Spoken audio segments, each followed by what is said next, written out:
onto that now, yeah. So we had the first red flag. Max afterwards very quickly dispatched of Lewis Hamilton and was very comfortably going to win the race. Or so we thought. Because in the closing laps, Kevin Magnussen, initially, I think we were all like, oh yeah, this is good. This could spice things up a bit, but we didn't know what he had brought upon us. So he goes wide on the exit of the first turn, hits the outside wall, and it completely just removes the rubber of his tire. Like the rim stayed on, but the entire tire just that was weird. Went the brake rotor, the wheel debris and carbon around the wheel flicked up into the crowd. A couple of people got hit by it, which wasn't great. Damn. But I didn't know that. Yeah, you had one guy who said it was Kevin Magnussen's biggest fan, got like a big cut down his arm from a bit of flying debris. But how cool! That's a cool souvenir. Yeah, but he didn't get to keep it because someone else stole it. Well, damn. Well, I mean, come sign my scar, Kevin. Scar now, right? Yeah, come sign the scar. But I don't really want to focus too much on that because as we'll get onto in a bit, there's worse things that the Australian Grand Prix organisers had to deal with after the race that we'll talk about. And at the end of the day, you can't make the catch fencing 20 feet tall. There's only so much you can prevent. And at the end of the day, when you buy a motorsport ticket, it says motorsport is dangerous, and stuff like this could happen. So it's just good that most of the catch fencing did the job that it was intended to, and it kept most of the debris away from the spectators. So the ensuing debris from that, this was on lap 56 or 55, basically with about 3 or 4 laps to go. And the debris from this resulted in another red flag. Now, this is where it gets interesting, because obviously Formula One's new rules that they introduced a couple of years ago mean that if we get a red flag, you have a new standing start. So what we were left with was a 2-lap sprint to the finish with a standing start, a super sprint, if you will. I think it's fair to say that we expected it to get a little interesting, says the cat.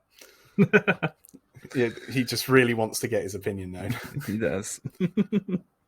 Good old Loki. Yeah. So we kind of all expected that it was going to be a bit chaotic. The tyres in Formula One these days are very much not great at heating up. And then you've got the fact that it's a street circuit with gravel and it's a 2-lap sprint to a finish on a standing start. We knew something was going to go on. Almost immediately, down into turn 1, Carlos Sainz goes up the inside of Fernando Alonso and spins him around. At the same time, you had both Alpines. You had Pierre Gasly go onto the grass, I think, to avoid the spinning Alonso.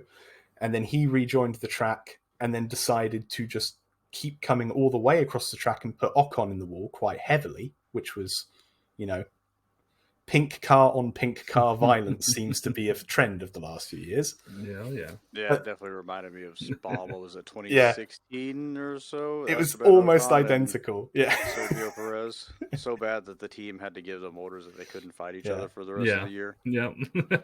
And then at the same time as that, you had Logan Sargent shag it into the back of, I think it was Yuki, in the AlphaTauri. And all of this resulted in another red flag.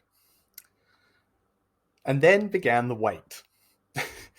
Because for the ensuing half an hour, 40 minutes, I think it was, I did lose track of time. Thank God I was watching it on demand so I could fast forward through most of the bullshit. Right. You had this period where nobody really seemed to know what was going to happen. Because the FIA Formula One rules are clear as mud. So the debate seemed to be about whether the race would restart, which was impossible because there weren't enough laps to complete the full procedure to get a restart in without extending the distance. And we're not NASCAR. You don't extend the distance of a Formula One race. It's a 58-lap race. So you need to have a lap for a formation lap and a lap of racing at minimum for it to go back to green. So there was a debate as to whether they were going to restart it or whether it was just going to be a formation lap back to the finish, which it ultimately was. But then there was the entirely separate issue of what order they use. Because we had, in prior years, at Silverstone last year, for example, when the field weren't able to complete a full sector, they had to revert to the order that they were on that previous start. But now you had the issue of Well, both Alpines weren't there anymore because they were both retired. Logan Sargent was somewhere. Lance Stroll had fucked it off into the gravel as well. Fernando Alonso was now back in P11 instead of P3. So if you wanted to take it back, you'd have to revert all of those positions, but then remove the cars that weren't in contention. So that was a bit confusing. Then you had the other method, which was, well, we're not going to get the race restarted anyway, so why don't we do what has been done in Formula One countless times before? Red flag the race, take the result, end it, take the result from the lap previous. Because whenever you end a race under red flag, you always go back a lap. So that way everyone would still be in the same positions. It would just be like the crash never happened. Ultimately, they went for some reason, after 40 minutes of a delay, they decided to run a formation lap to complete the final lap of the race, which is a waste, in my opinion, of everybody's time, fuel, effort. Yep. And it just makes the whole sport look very silly. But there you go. And the order that they used for this was the order from prior to the crashes on the penultimate lap. So they went back. So despite being spun by Carlos, Alonso was able to circulate around to get his podium. Lance Stroll, despite his lack of talent putting him in the gravel at turn 3, was able to keep 4th. And then you had the other shit show. We're not even over it yet, because you then had Carlos Sainz given a 5-second penalty for spinning Alonso, even though the positions have been reverted. So he got a 5-place penalty for a collision that technically never happened, or did it? Who knows? But because they were under a formation lap, he wasn't able to do anything about that penalty and subsequently dropped from 4th to 12th. What a shit show. We're still not there, because then you can tell we're a little bit exasperated here. Then you had fans able to get onto the track as the race was finishing under the formation lap that didn't need to happen because there was no race.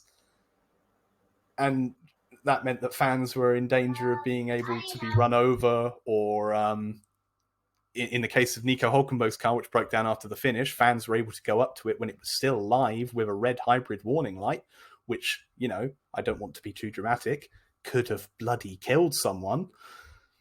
Right? That shit's dangerous. I mean, how many times have we seen accidents where the drivers are told, stand up on top of the car, don't touch anything metal, and jump as far away from it as you can? Yeah. I mean, it's not too common, nowadays. I think they kind of got that locked down, but it does happen, and those hybrid batteries, will fucking kill you. And not only will you die, it'll hurt the entire time you're dying. Yeah. It's not quick. No. And so, I don't know. I got a Twitter alert from, just one of the various accounts that I followed, that somebody from the Australian Grand Prix Corporation was summoned to the steward's office. This is the first time I've ever heard of that. I don't think it's ever happened. One of the race organizers being summoned to the steward's office for their fuck up. Just wasn't a good day down under. No. And This is Into the Apex Motorsport Podcast Network.